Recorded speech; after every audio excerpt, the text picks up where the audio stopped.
Não sei se você sabe, mas dentro da abordagem do mindfulness, a gente vê o funcionamento mental de duas formas, em duas perspectivas, modo fazer e o modo ser. Toda a ideia de um programa de atenção plena está em equilibrar esses dois modos mentais e fazer com que você transite sem esforço entre esse modo que é orientado a tarefas, a metas, que é o modo fazer, e o modo orientado à experiência, experiência direta através dos sentidos, das sensações físicas, sem a manipulação dos pensamentos. Quando então integramos esses dois modos mentais, conseguimos reduzir os sintomas de estresse e ansiedade com sucesso. Olá, tudo bem? Sou Átila Campos, aqui, diretor do CC Mind. Estamos em mais um podcast, mais uma conversa aqui com você, agora falando de um tema muito importante que são os modos mentais. Para esse nosso episódio, eu vou trazer um texto do David Rock, que achei bastante interessante, encontrei na internet, vou deixar aqui na descrição desse episódio, e é sobre a neurociência do mindfulness. Ele tem três partes principais, ele fala da importância de uma abordagem secular, depois ele vai distinguir esses dois modos mentais através da perspectiva da neurociência, como é que a gente integra esse modo mental e a prática, como é que a gente pratica isso, que eu vou ler agora para você. Então vamos lá? A Neurociência de Mindfulness por David Rock. Eu traduzi e adaptei este texto. Introdução. Geralmente pensamos em mindfulness ou atenção plena como uma ideia que surgiu há milhares de anos, emergindo originalmente das tradições budistas. Muitos pesquisadores na atualidade estão fazendo grandes estudos mostrando que a atenção plena tem impacto importante em muitos aspectos da nossa experiência. Quando você entender a fisiologia subjacente de mindfulness, você começa a ver que qualquer discussão sobre mudança, aprendizagem, educação, até mesmo política e questões sociais acabam por ter este tema como pano de fundo. Isso porque a atenção plena, de certa forma, é simplesmente o oposto da falta de consciência, ou mindlessness, o termo em inglês. E mindlessness é a causa de uma tremenda quantidade de sofrimento humano. Eu tenho um problema com algo tão importante quanto mindfulness estar ligado ao budismo ou a qualquer tipo de religião. A razão disso é que é difícil passar pela minha cabeça a ideia de que bilhões de pessoas poderiam não se beneficiar dessa capacidade só pelo fato de ela estar atrelada a uma tradição filosófica ou religiosa. Uma das razões pela qual a atenção plena pode ser difícil de discutir, especialmente com as pessoas ocupadas que administram nossas empresas e instituições, é que elas tendem a gastar pouco tempo pensando em si mesmas e em outras pessoas, mas tempo demais pensando sobre estratégias, dados e sistemas.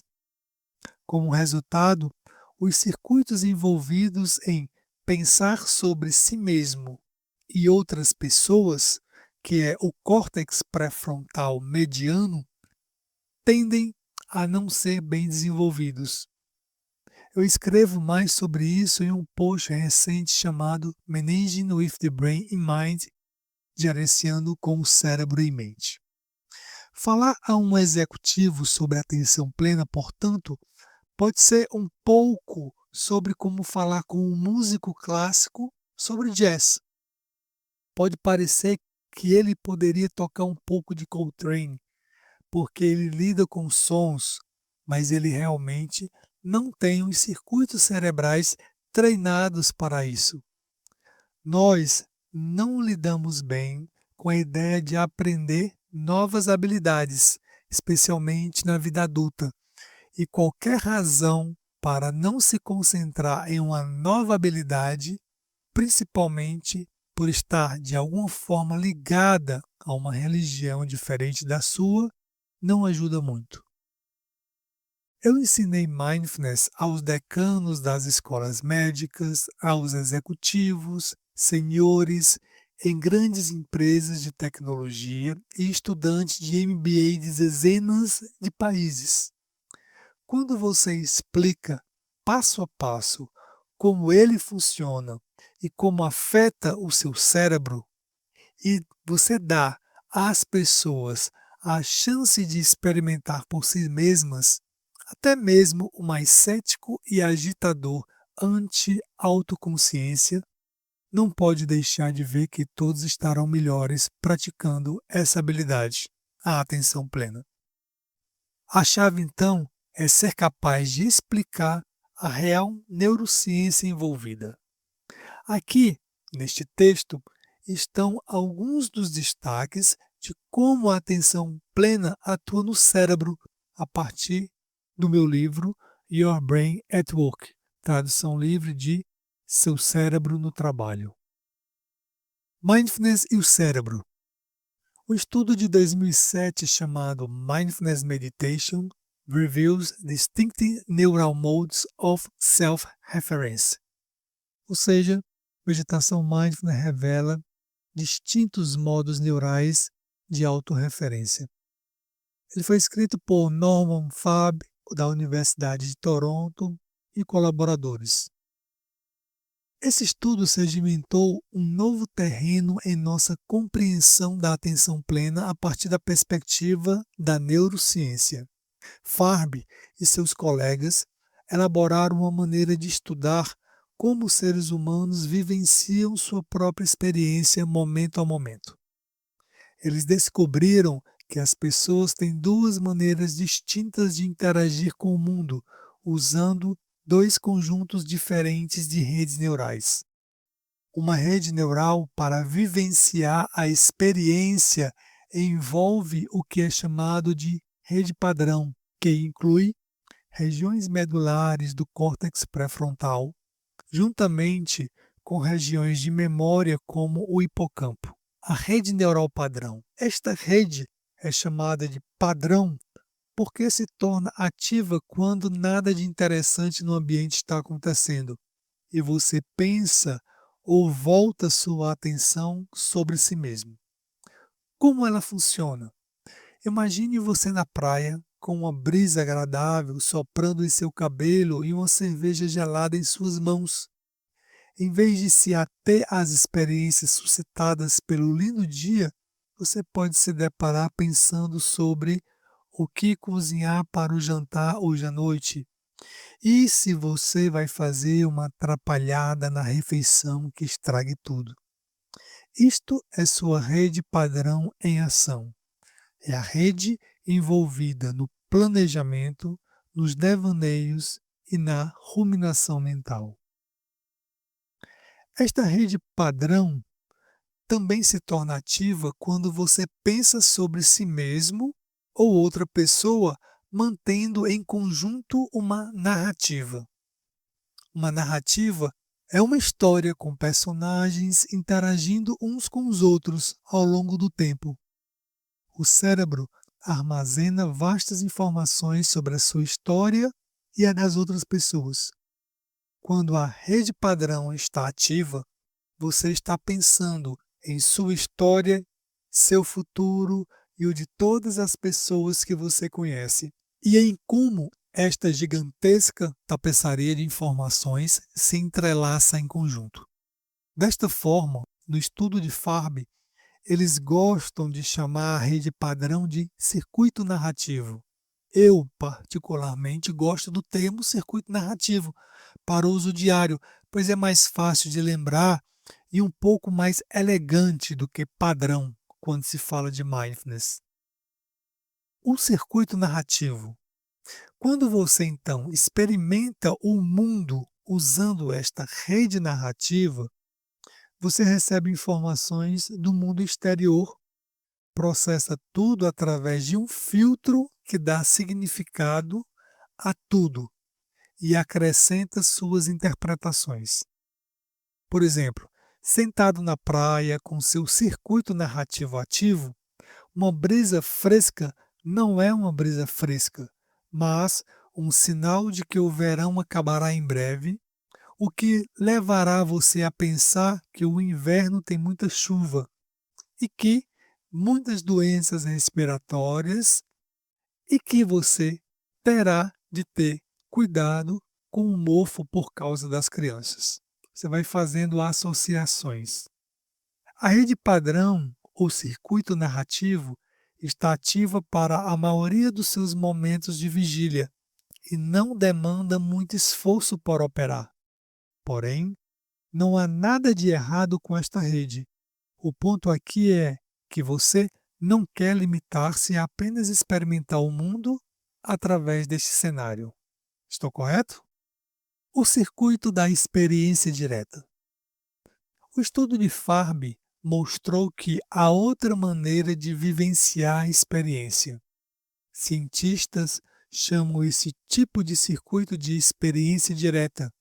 Quando a rede de experiência direta entra em ação, várias regiões cerebrais diferentes se tornam mais ativas. Isso inclui a ínsula, uma região que se relaciona com a percepção de sensações corporais. O córtex cingulado anterior também é ativado, que é uma região central para mudar a sua atenção.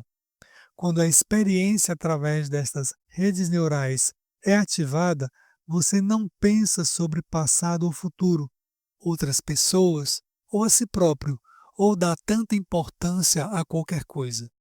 Em vez disso, você está processando informações diretamente de seus sentidos, em tempo real, sem nenhum filtro ou interpretação. Sentado na praia, sua atenção está no calor do sol em sua pele, na brisa fresca em seu cabelo e na cerveja gelada em sua mão. Mas como integrar os dois circuitos? Os dois circuitos em funcionamento. Uma série de outros estudos descobriu que esses dois circuitos, o narrativo e o da experiência direta, são inversamente correlacionados. Em outras palavras, se você pensar em uma próxima reunião enquanto estiver lavando os pratos, você provavelmente vai quebrar o prato e cortar a sua mão. Porque o mapa cerebral envolvido na percepção visual é menos ativo quando o circuito narrativo é ativado. Você não vê tanto, não ouve tanto, não sente tanto, não cheira tanto, qualquer, muito qualquer coisa, quando você está perdido em pensamentos. Felizmente, uma cerveja não tem um gosto tão bom quando você permanece neste estado, no circuito narrativo. Felizmente, esse cenário funciona em ambos os sentidos. Quando você concentra sua atenção nos estímulos sensoriais, tais como a sensação da água em suas mãos ao lavar os pratos, há menor ativação dos circuitos narrativos. Isso explica por que tomar uma profunda respiração e focar no momento presente ajuda bastante. Por exemplo, caso seu circuito narrativo fique louco, preocupando-se com o próximo evento estressante. Todos os seus sentidos ganham vida naquele exato momento. Vamos recapitular essas ideias? Você pode experimentar o mundo através de seus circuitos narrativos, que será útil para o planejamento, definição de metas e estratégias. Você também pode experimentar o mundo mais diretamente, o que permite a percepção de mais informações sensoriais. Experimentar o mundo através da rede de experiência direta permite que você esteja próximo da realidade de qualquer evento. Você percebe mais informações sobre eventos que ocorrem com você, bem como informações precisas sobre esses eventos. Perceber as informações em tempo real o torna mais flexível em como você responde às demandas do mundo. Você também se torna menos aprisionado ao passado, em seus hábitos, expectativas ou suposições, e é capaz de responder às situações à medida que elas se desenrolam. No experimento de Farb, pessoas que regularmente praticavam a observação intencional dos padrões do circuito narrativo e da experiência direta em ação, como os meditadores regulares, notavam uma diferenciação mais forte entre os dois modelos. Eles sabiam em que modo mental estavam em qualquer momento e poderiam alternar entre eles com mais facilidade. O estudo de Farb considerou que as pessoas que não haviam praticado essa percepção consciente dos padrões cerebrais estavam propensas a seguir automaticamente o caminho narrativo. Mais mindfulness, menos divagação. Isso não é apenas uma teoria. Um estudo de Kirk Brown descobriu que pessoas com altos níveis de mindfulness, medidos em uma escala psicométrica, estavam mais conscientes de seus processos inconscientes.